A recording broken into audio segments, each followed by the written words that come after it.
بسم اللہ الرحمن الرحیم الحمد للہ رب العالمین والصلاة والسلام علی سید الانبیاء والمرسلین۔ السلام علیکم دوستو، میں ہوں علی سلوکار اور آپ دیکھ رہے ہیں قاری علی سلوکار یوٹیوب چینل۔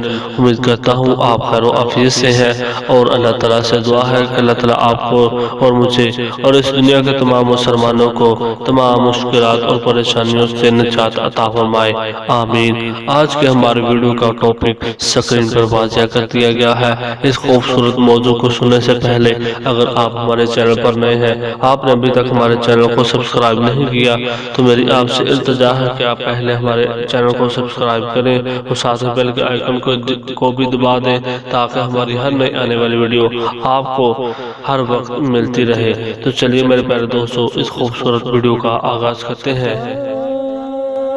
یہ واقعہ محبت پر مبنی ہے۔ اگر آپ کسی انسان سے محبت کرتے ہیں تو اس کی ایک محبت کو دوسرے کے ساتھ شریک ٹھہراتے ہیں تو پہلے والی محبت کے اوپر کیا گزرتی ہے، اور اگر آپ یہی محبت خدا تعالیٰ سے کرتے ہیں تو اللہ تعالیٰ کے ساتھ کا حکم ہے کہ جو بندہ مجھ سے محبت کرتا ہے، اگر وہ میری محبت میں کسی اور کو شریک ٹھہراتا ہے تو اس پر خدا تعالیٰ کا کیا حکم ہے، آئیے اس خوبصورت واقعے میں سماعت کرتے ہیں۔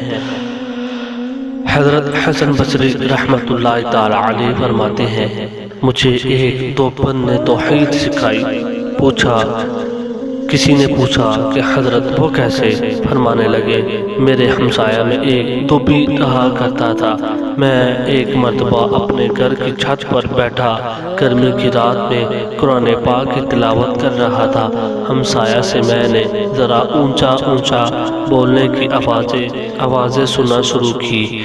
پوچھا، بھائی خیریت تو ہے، کیوں اونچا بول رہے ہیں؟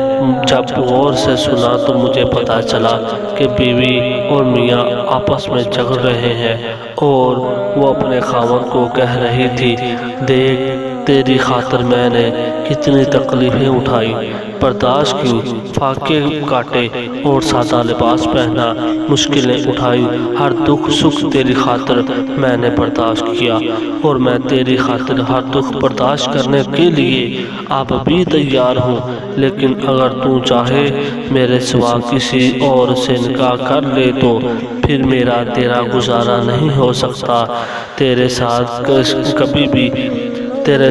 کبھی بھی میں رہ نہیں سکتی۔ فرماتے ہیں، یہ سن کر میں نے قرآن پاک پر نظر ڈالی تو قرآن پاک کی ایک آیت سامنے آئی، اس میں ارشاد ہوتا ہے، ان اللہ لا یغفر ان یشرک بہ ویغفر ما دون ذلک لمن یشاء۔ اللہ تعالیٰ قرآن پاک میں فرماتے ہیں کہ اے بندے، جو بھی گناہ لے آئے گا میں چاہوں گا سب معاف کر دوں گا، لیکن میری محبت میں کسی کو شریک بنائے گا تو میں تیرا ہرگز نہیں ہو سکتا۔ سبحان اللہ۔ تو میرے پیارے دوستو، آپ نے دیکھا کہ حضرت حسن بصری رحمت اللہ تعالی علیہ نے کس مثال پر خدا تعالیٰ کی محبت کا جواب تلاش کر لیا کہ اگر آپ ایک سے محبت کرتے ہیں تو اس کے اندر دوسرے کو شریک مت ٹھہرائیں، تو اگر آپ خدا تعالیٰ سے محبت کرتے ہیں تو دوسرے کو شریک ٹھہرانے کا بندہ تصور بھی نہیں کر سکتا۔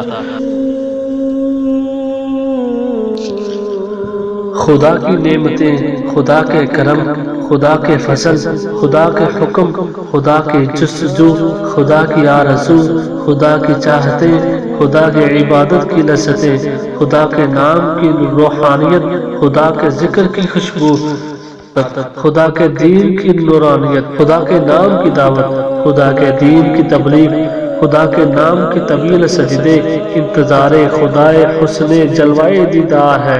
یہ سب کچھ اشرف المخلوقات یعنی انسان کے انتظار میں ہر وقت موجود رہتی ہے۔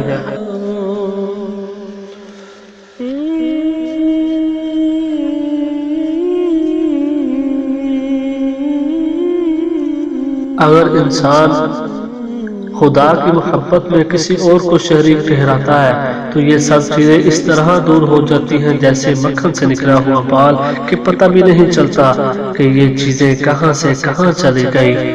یہاں تک کہ خود خداوند کریم نے فرمایا کہ میری محبت میں اگر کوئی انسان دوسرے کو شراکت دار بنائے گا میں ہرگز بھی اس انسان کا نہیں ہو سکتا جس انسان نے میری محبت میں کسی اور کو شریک ٹھہرایا۔ تو میرے پیارے دوستو، ہمیں بھی چاہیے کہ ہم اللہ تعالیٰ کی محبت میں بڑھ چڑھ کر نیکیاں کریں، اللہ تعالیٰ کی خوشنودگی حاصل کر سکیں۔ جس انسان کے ساتھ خدا نہیں، اس انسان کے ساتھ کوئی چیز نہیں سوائے برے نفس کے، سوائے برے شیطان سے، سوائے رسوائی کے، سوائے ندامت کے، سوائے جہنم کے، اور کچھ بھی نہیں۔